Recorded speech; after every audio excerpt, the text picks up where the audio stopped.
Boa tarde, pessoal. Salve Maria. Louvado seja nosso Senhor Jesus Cristo, para sempre seja louvado. E hoje eu vim mostrar para vocês a relíquia, né, dos santos, na verdade é beatos e servos de Deus que eu tenho aqui, né? E mais para mostrar também essas capelinhas que eu acabei de fazer, né? Normalmente a relíquia, né, é um tecido, né, que tocou no corpo da pessoa que é santa, que é beata ou que é venerável, né?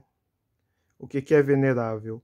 É que ela já foi vista pela Igreja Católica, né? Foi aberto o processo de canonização e ela já foi, como está escrito aqui no Padre Léo, servo de Deus.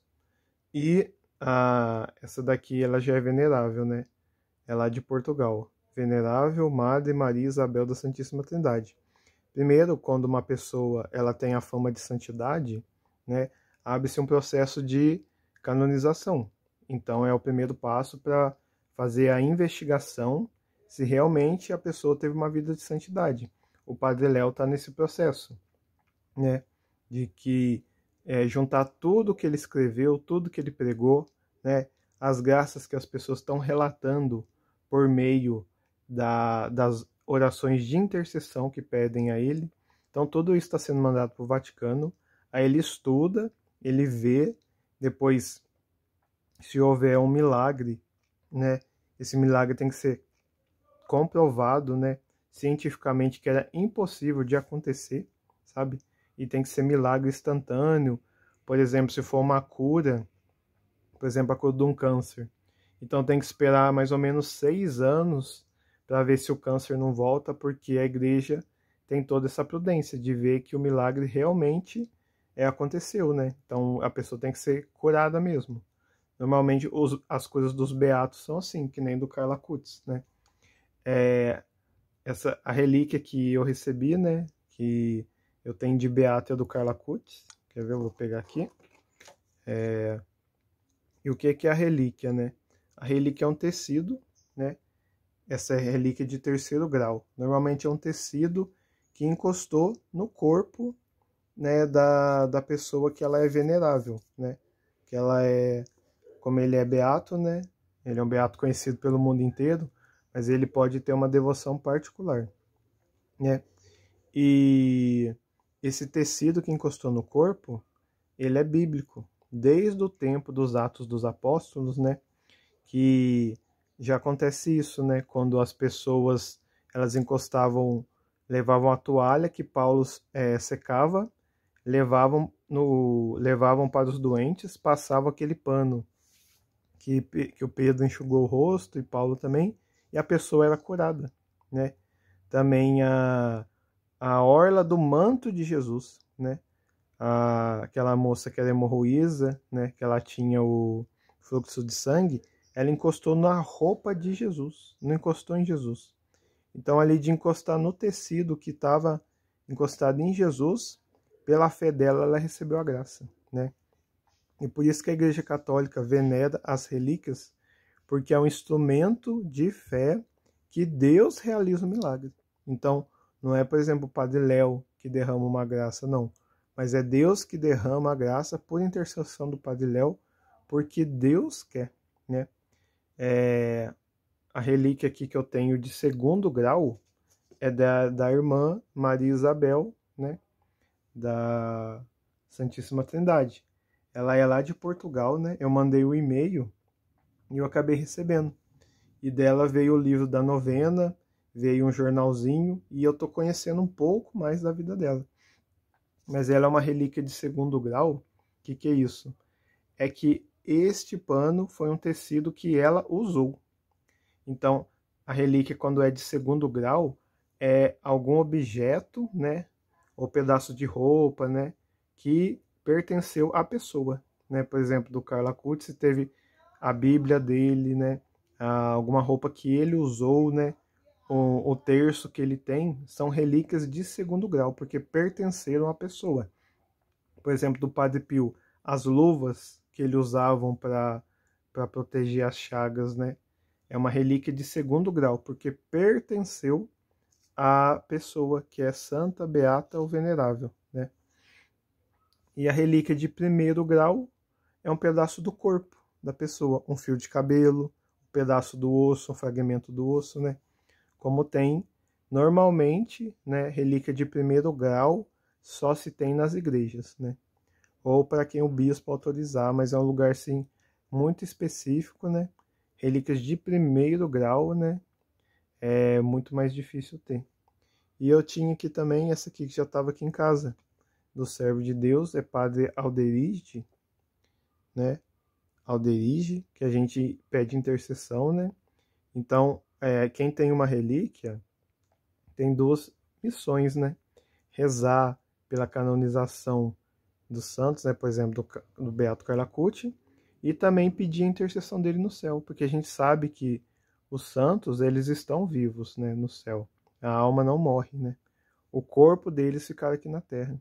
Então, quem tem uma relíquia, né, que é um pano que tocou no corpo da pessoa, é como se a própria pessoa estivesse aqui, né?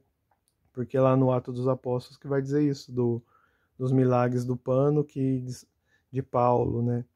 E na própria igreja mesmo, né?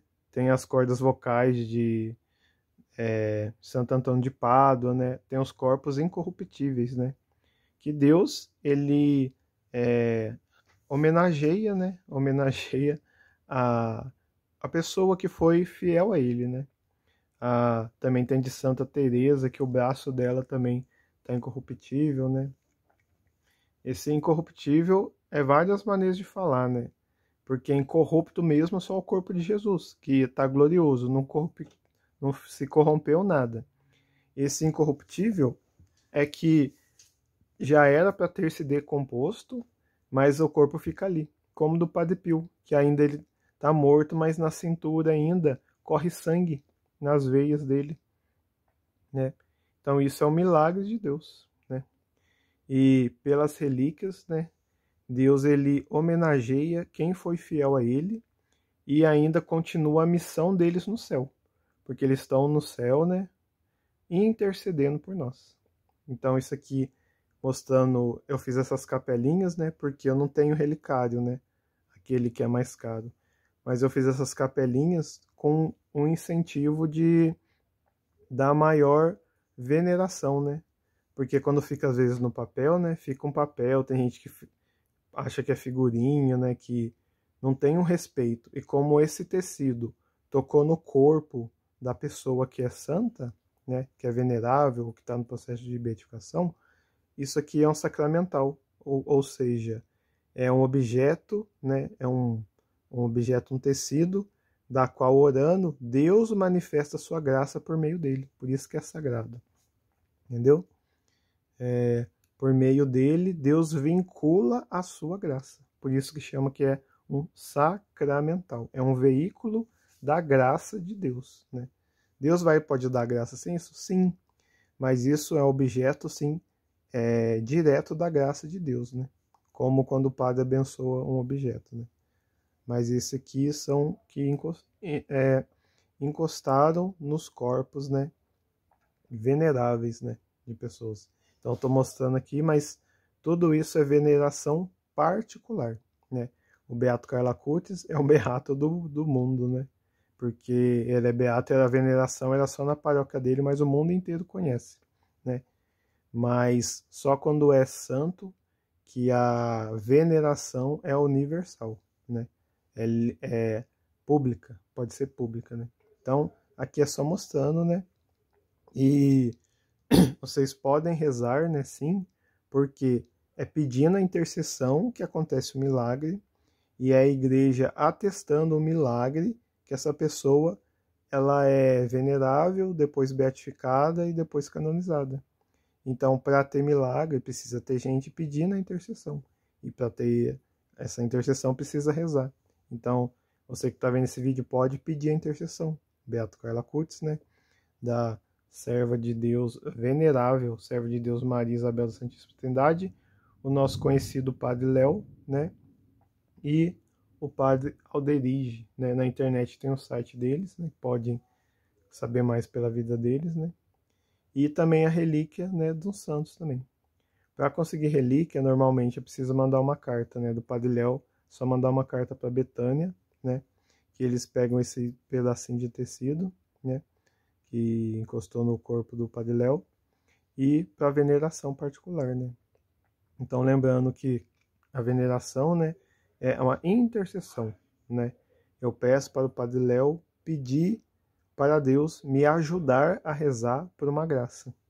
E aí, se eu alcanço, foi com a ajuda da oração dele, entendeu? Então, não tem nada de adoração, não tem nada de idolatria, porque a gente sabe muito bem que essas pessoas não são deuses e elas são servos de Deus, da qual rezam, por isso a gente fala rogam por nós. Então, isso aqui foi um pouquinho da mostrando, né? Eu acabei de fazer hoje essas capelinhas para tornar mais respeitoso, né? E venerável, né, a intercessão deles, né? Então são amigos do céu que rezam por nós, né? Como a gente crê na ressurreição, né? A gente sabe que eles estão no céu, a gente pede a intercessão deles, né? Então louvado seja o nosso Senhor Jesus Cristo, sua Mãe Santíssima Virgem Maria, para sempre sejam louvados.